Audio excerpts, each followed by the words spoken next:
All right, so we're on part 3. We're in October. So, first of all, shout out to Be Sad, Keep Going. October was when it really starts to hit me that this isn't something that I can just change my diet and just go off the medication. When I was first diagnosed and I get kind of hit with, okay, your life is about to change in July, I'm reading up on all of these medications and I see they have really bad side effects. Diamox can affect your kidneys pretty badly. Topiramate also has really bad side effects also. So I'm thinking, okay, let me just do what I gotta do for the time being. I'm thinking, change my diet, lose weight, get the swelling in my optic nerves to go down, get all of the symptoms resolved, be off this medication in 6 months, and then go back to resuming my life as normal. That's not what happens. So October is when it really starts to hit me that my life has kind of been turned upside down by all of this. I have to miss one of my sorority sisters' weddings because I can't travel. I'm too sick.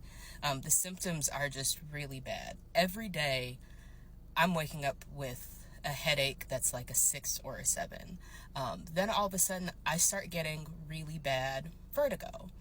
So as you can see, I'm in the car. So I have bad vertigo and motion sickness. I can really only drive about 15 to 20 minutes away from my house because anywhere further it gets a little shaky because of the motion sickness. So I always wear these wristbands for motion sickness in the car. Right now I've got these indoor glasses for when I go into the store because of the fluorescent lights really bother me. But other than that, I'm always wearing sunglasses because the light really bothers my eyes. So I'm thinking at the last minute, because I kept my hotel reservation booked because I really wanted to go to my Neo's wedding.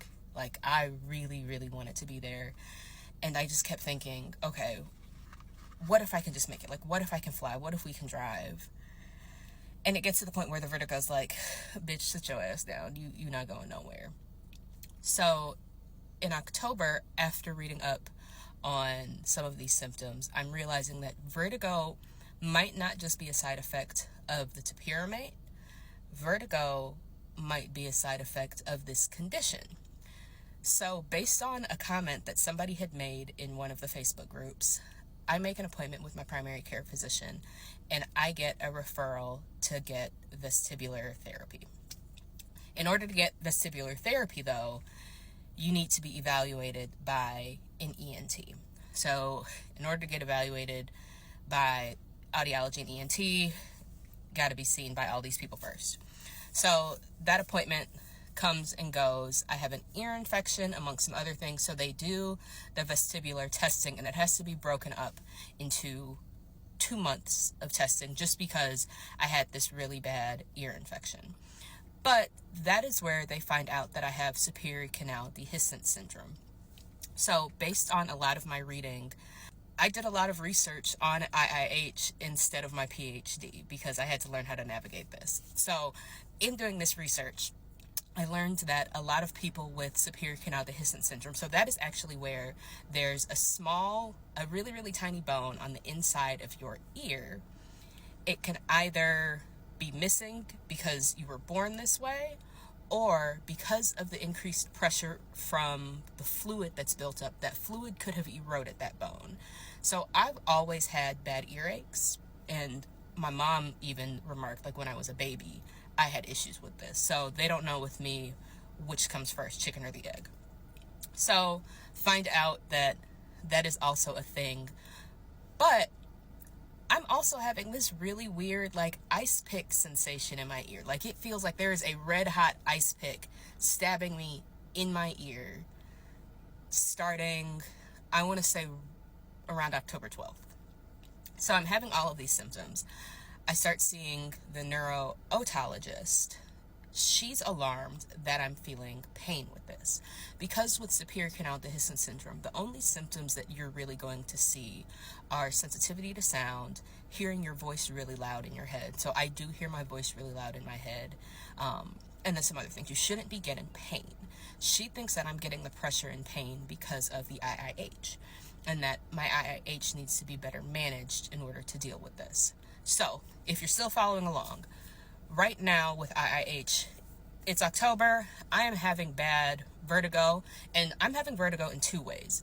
So I feel drunk all the time. Like, it's not even fun to feel drunk like this. So I'm feeling drunk. I feel like I'm on a boat. I'm having really bad brain fog to the point where I had to register for class and I could not remember my name.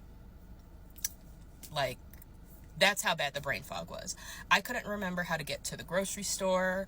I had to put on GPS, and sometimes I do still have to put on GPS to get around to places that I go to on a daily basis, because my mind just goes blank in an instant.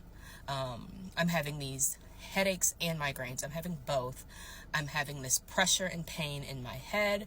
I'm having this ringing in my ears, this pulsal tinnitus, and that's what that ringing is, but I'm also having this whooshing in my ears.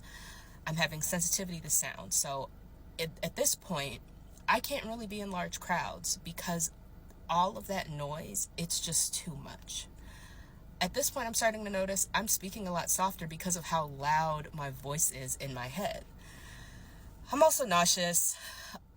In addition to, I'm having some side effects from medication. So I'm getting this tingling in my feet, and that's common. You just need to drink sometimes a little bit of Gatorade, not too much because of the sodium. You need the potassium, you need the electrolytes. So it's kind of a host of things that are happening, and everyone's just referring me back and forth. I'm literally getting ping-ponged between the neuro-otologist and the neuro-ophthalmologist. They are each blaming the condition on each other and telling me to see each other. No one's giving me an answer. They just keep saying, maybe it's a headache, maybe it's a migraine. So I keep going back to neurology. Neurology is like, maybe it's just this headache and migraine condition. And I'm thinking, but would a migraine cause all of these other side effects? So this is where I get the idea. I start carrying a journal, and I always journaled my symptoms because I need people to start taking me seriously, because I'm realizing they're not really taking me serious in these appointments. And these are appointments that you're waiting months for. So I'm carrying a list of my symptoms, writing everything out, still getting disregarded. Then I'm realizing people aren't reading my chart. So I'm going into these appointments and they're asking me what's happening as if they don't have access to my chart. So now I'm starting to carry a binder with me with all of my printed records into each and every appointment.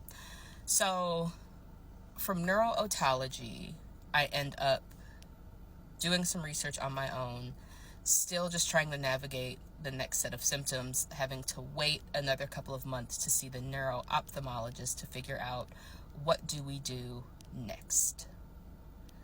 And so what do we do next? I decide at this point nothing's getting better, so now it's time to get a second opinion, because I have shit to do. I want to move on with my life.